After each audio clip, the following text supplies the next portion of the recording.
नमस्कार, स्वागत है आपका द फोर्थ स्टेट यूट्यूब मंच पर। मेरा नाम है रविंद्र सिंह शोरान। संसद में 2 दिन लगातार बहस चली ऑपरेशन सिंदूर को लेकर। उसके बाद एक और बम फोड़ दिया डोनाल्ड ट्रंप ने। उन्होंने जो 25% भारत पर टैरिफ लगा दिया। तमाम पॉलिटिकल मसलों पर बातचीत करने के लिए आप स्क्रीन पर देख रहे हैं देश के जाने माने पत्रकार, हिंदुस्तान टाइम्स के farmer political editor Vinod Sharma साहब हमारे साथ हैं। सर, आपका बहुत बहुत स्वागत है। सर, धन्यवाद। पहली दफा आप हमारे चैनल पे आए, आपने समय दिया, बहुत धन्यवाद sir. Thank you so much. अरे नहीं, प्लेजर। सर, ये दो दिन लंबी डिबेट चली सर, तो क्या निष्कर्ष निकाला सर आपने? इसका छोटा सा निष्कर्ष ये है लंबी डिबेट का कि सवालों के जवाब नहीं मिले। लच्छेदार बातें हुई, बड़े बड़े दावे हुए और अंततोगत्वा इस बहस में से कुछ निकला नहीं। जो देश जानना चाहता था उसको पता नहीं चला। क्या मुख्य प्रश्न थे देश के सामने कि क्या हमारे कुछ प्लेन्स नुकसान हुआ, उनका गिराए गए दुश्मन द्वारा। हमने युद्ध क्यों रोका, किसके कहने पे रोका, हमारा वॉर ऑब्जेक्टिव क्या था। हमें बताया गया हमारा वॉर ऑब्जेक्टिव लिमिटेड वॉर था, मतलब आतंकवादी ठिकानों पर हमला और उन ठिकानों को नाश करना। वो हमने किया। उसके बाद हमने अपने दुश्मन को बता दिया कि हमने ये काम कर दिया है। हमने आपके किसी भी सिविलियन ठिकाने पे या किसी भी मिलिट्री ठिकाने पे अटैक नहीं किया। हमारा जो उद्देश्य था हमने पूरा कर लिया है।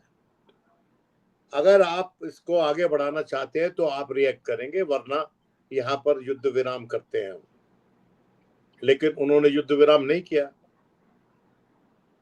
उन्होंने हमारे सिविलियन ठिकानों पे बमबारी वगैरह की, लोग आहत किए और उसके बाद हमने उनकी 9 एयर बेसिस पे अटैक किया अपने by through our air power. वहां अटैक किया हमने और उनके जो हमारा दावा है कि उनके जो एयर डिफेंस सिस्टम्स है हमने तबाह कर दिए। ये हमारा दावा है। लेकिन इस सब के चलते हमारे को किसी भी विदेशी पावर से पूरा समर्थन नहीं मिला। नाम लेके पाकिस्तान का समर्थन नहीं मिला कि पाकिस्तान इसमें सबसे आरोपी मुल्क है। पाकिस्तान एग्रेसर था। पाकिस्तान ने आतंकवाद को बढ़ावा दिया और पाकिस्तान के ऊपर जो जवाबी हमला भारत ने किया वो सही था। लेकिन किसी ने नाम नहीं लिया पाकिस्तान का, किसी एक मुल्क ने। जी 190 से ज्यादा यूनाइटेड नेशंस के मेंबर्स हैं, किसी ने नाम नहीं लिया। तो ये अगर एक ये बड़ा, हमारी जीत है तो मान लेते हैं। लेकिन ये तो सिर्फ डिप्लोमेटिक हार तो है ही।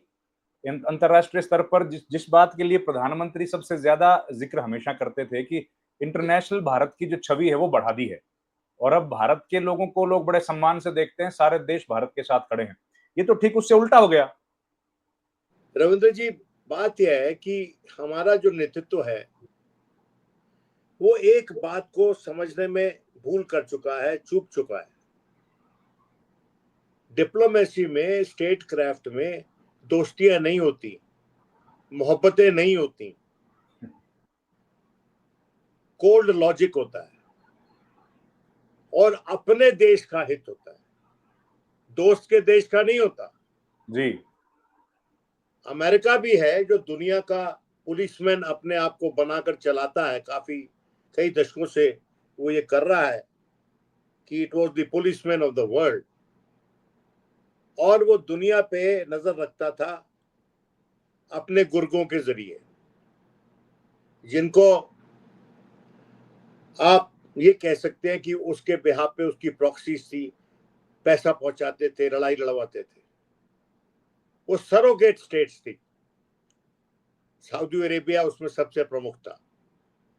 पैसा वो पहुंचवाता था, उसके अपार धनराशि थी। उसकी एवज में उसको अमेरिका का प्रोटेक्शन मिलता था। उस खित्ते में, वेस्ट एशिया में बहुत से उसके दुश्मन मुल्क थे वहां पर। लेकिन अब वो सरोगेट्स खत्म हो गए and the policeman of the world can not travel light. इसलिए the policeman of the world is trying to withdraw from conflict situations, और उसकी अब जितनी चलती है उतनी चल नहीं रही, लेकिन फिर भी आज के दिन उसकी कोशिश है कि वो यूनिपोलर वर्ल्ड बना ले जी। और इसलिए वो हमको रूस से जुदा करना चाहता है, चीन से लड़वाना चाहता है। चीन से तो हम अपने मन से फ्रंटलाइन स्टेट बन गए अमेरिका की इस खित्ते में, जो मैं समझता हूं कि बहुत दानिशमंदी का काम नहीं है। हमारा इमीडिएट डिस्टेंट नेबर तो चीन है, इमीडिएट नेबर जो है वो चीन है। हमारे बॉर्डर है, इतना लंबा बॉर्डर है चीन के साथ, बांग्लादेश के साथ हमारा बॉर्डर है, नेपाल के साथ हमारा बॉर्डर है। किस देश के साथ रिश्ता अच्छा है हमारा, इनमें से बता दीजिए आप मुझे। पाकिस्तान के साथ बॉर्डर है, नेपाल के साथ, श्रीलंका के साथ बॉर्डर है, किसके साथ हमारे संबंध अच्छे हैं? जब हमारे खित्ते में ही हमारे को वोट नहीं मिलने वाले, कल को अगर हम परमानेंट मेंबरशिप चाहते हैं यूनाइटेड नेशन सिक्योरिटी काउंसिल की, तो फिर हम इधर उधर क्या देख रहे हैं? हमारी फॉरेन पॉलिसी किस तरफ जा रही है? ये सिर्फ ताल ठोकने से नहीं होती फॉरेन पॉलिसी, अपने इंटरेस्ट और मुल्कों से जोड़ के उनको बड़ा दिखा के होती है, जो आप जी। नहीं कर पाए। तो हाउस में भी जिस तरह से भाषण दिया, उसमें कोई सवाल का जवाब नहीं दिया, इंपॉर्टेंट इश्यूज रेज किए, बल्कि मुझे लगता है सर ये तो मौका चूक गए, प्रधानमंत्री मौका चूक गए, तो लॉस्ट अपॉर्चुनिटी है। इतना बढ़िया मौका था, सारी बातें सामने रख देते, और राहुल गांधी को भी पॉलिटिकली काफी बड़ा धक्का लगता अगर वो नाम ले देते तो। एक बात समझ लीजिए कि हमारे प्रधानमंत्री अच्छे वक्ता हैं, पब्लिक रैली में अच्छे भाषण दे सकते हैं, पर वो अच्छे पार्लियामेंटेरियन नहीं है। बिल्कुल। पार्लियामेंट में भाषण देना उसकी अदा अलग होती है, जो हमने सीखी है देखते हुए भाजपा के नेताओं को, कांग्रेस के नेताओं को, तीसरे मोर्चे के नेताओं को। जब कोई बड़े मुद्दे पे बहस होती है, एक तो प्रधानमंत्री ज्यादातर सदन में रहता है, बिल्कुल सर। और दूसरा जब जवाब देने प्रधानमंत्री आता है तो उसके पास छोटे छोटे नोट्स होते हैं, बिल्कुल। और वो कभी कभी, और ज्यादातर जो पहले प्रधानमंत्री थे, ये वाले नहीं, वो सदस्य का नाम लेकर जवाब नाम देते लेके थे। जवाब दे, बिल्कुल। डॉक्टर मनमोहन सिंह का बड़ा याद है सर, हमेशा यही हाँ करते थे वो। हाँ, नरसिम्हा राव करते थे, अटल जी करते थे, वो नाम लेके बोलते थे कि माननीय सदस्य ने ये पूछा, राइट राइट। उसका जवाब ये है। बल्कि जेटली भी करते थे सर ये तो। बहस का तरीका, बहस की शालीनता, बहस की तमीज ये है। लेकिन हुआ क्या है कि पिछले 10-12 वर्षों में, और उससे पहले भी, हालांकि जो पहले का नेतृत्व भारतीय जनता पार्टी का या उससे पहले जनसंघ का था, उसका अंदाज बयां जुदा था आज वाले नेतृत्व से, और उनके मन में एक सेंस ऑफ रिस्पॉन्सिबिलिटी और ड्यूटी थी कि पार्लियामेंट के प्रति वो जवाबदेह हैं। जी। मुझे कभी कभी ये लगता है कि आज की जो तात्कालीन सरकार है, क्या वो समझती है कि it is its duty to be accountable to the parliament? इस पे बहस हो सकती है अलग से, लेकिन किसी और दिन उस पर हम चर्चा कर लेंगे।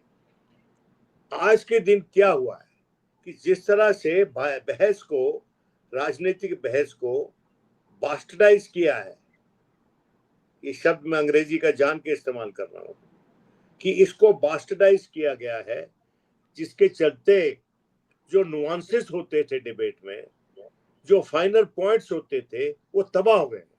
बिल्कुल बिल्कुल मिस कर गए, सही वो बात है। वो उसका सबसे बड़ा भोगी, सबसे बड़ा उसका मैं समझता हूं विक्टिम, हमारा एक्सटर्नल अफेयर्स मिनिस्टर जयशंकर जी थे। उनकी अपने लिहाज से और बीजेपी के सरकार के लिहाज से अच्छी बेहतरीन स्पीच थी, लेकिन वो जो फाइनल पॉइंट्स थे, वो तो हमारी बीजेपी जो उसने अपना बुद्धि विहीन श्रोता बनाया है, उसके तो सर के ऊपर से उड़ जाते हैं। तो जब उन्होंने बोला कि यूनाइटेड नेशन सिक्योरिटी काउंसिल ने जो जो जो जो पास किया रेजोल्यूशन, उसमें क्रॉस बॉर्डर टेररिज्म का जिक्र है। तो भले ही पाकिस्तान का नाम ना लिया हो, लेकिन पाकिस्तान की तरफ इशारा है। अंडरस्टूड है। लेकिन भारतीय जनता पार्टी का अपना सपोर्ट बेस है, वो इशारे नहीं समझता, वो नुआंसेस नहीं समझता, वो महीन बातें नहीं समझता।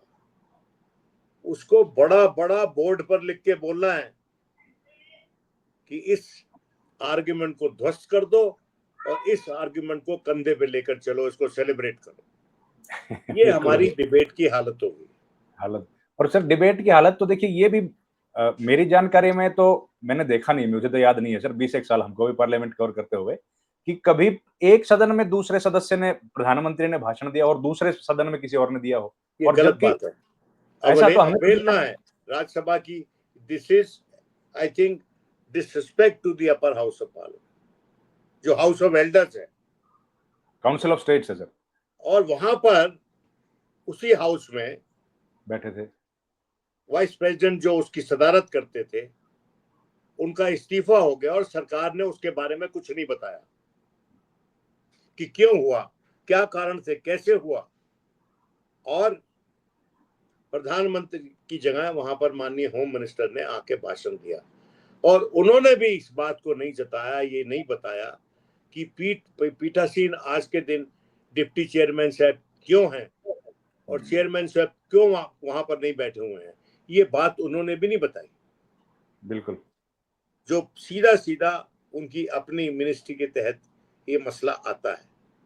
अगर कोई ऐसी बात हुई है जिसके चलते उनको कहा गया कि आप इस्तीफा दे दें, तो इतनी कुछ बातें अनकही थी इस पूरी डिबेट में कि अगर इसका सही से ईमानदारी से आकलन किया जाए, और भारतीय जनता पार्टी के लोग भी कर रहे थे। देखिए, बॉडी लैंग्वेज बहुत कुछ बता देती है।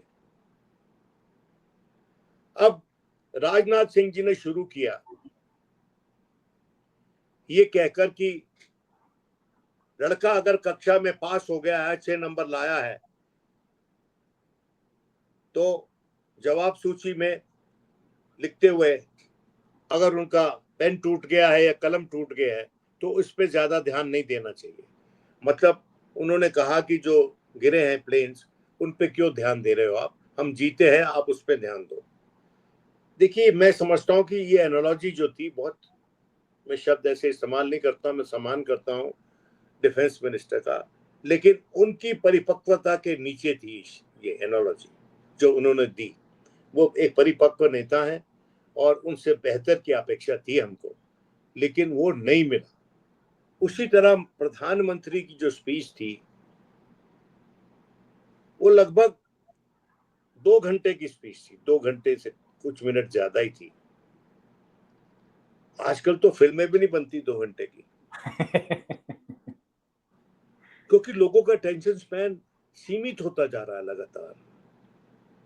अखबारों में भी एक समय पे चर्चा हुआ करती थी, हालांकि लॉन्ग फॉर्म जर्नलिज्म धीरे धीरे वापस आ रहा है, लेकिन यूएसए टुडे का जो स्टाइल होता था कि 200 वर्ड में पेज 1 पे खबरें छाप दो, वो हमारे देश में इस्तेमाल हुआ एक समय पे। हम लोगों ने प्रोटेस्ट किया उसके खिलाफ कि ये तो आधा बयान है, आधी स्टेटमेंट है, ये कुछ ऐसा ही है जैसे सरकार कुछ छुपाने की कोशिश कर रही हो। जी जी जी। तो मैं ये कहना चाह रहा हूं कि जो इतनी लंबा भाषण दिया, मैंने एक बार अरुण जेटली को पूछा था मजाक में, तो उसका हमारा सुन लेता था।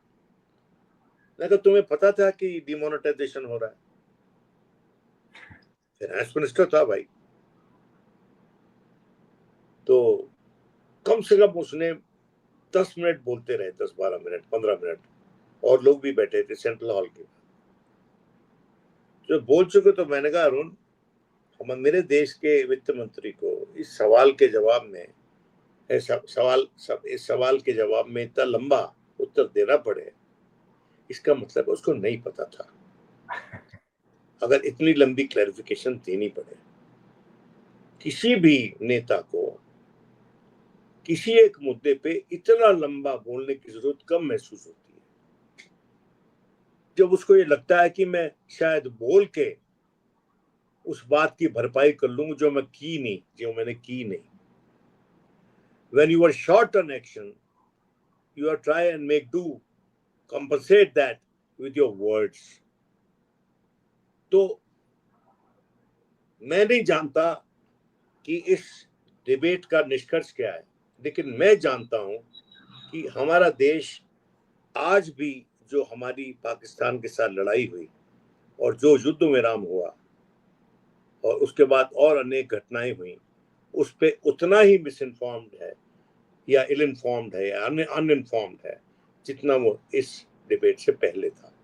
जी सर, एक बात और मैं जानना चाहता हूँ, जो राज्यसभा में प्रधानमंत्री नहीं बोले, तो पहले तो परंपरा जो हम देखते थे, आपने तो हमसे बहुत ज्यादा देखा है, उसमें ये थी कि राज्यसभा में क्लेरिफिकेशंस होते थे। हाँ, क्लेरिफिकेशन, वो क्या मांग वो भी एक सकता कारण हो सकता है? है, हाँ सदस्य मांग सकता है खड़े होके। यहाँ तो, लेकिन अब तो वो खत्म ही हो गया परंपरा, कल किसी ने पहले ही हाउस सर्जन कर दिया। देखिए, मैं आपको एक बात बताऊं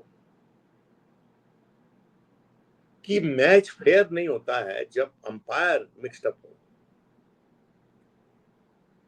आप एक घटना पे तवज्जो दीजिए।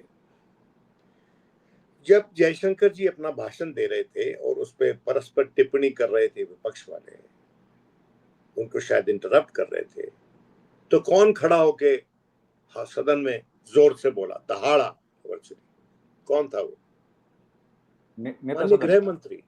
हाँ, गृह मंत्री, और हाँ, वो लोकसभा उस में। अंदाज में, उस गुस्से के अंदाज में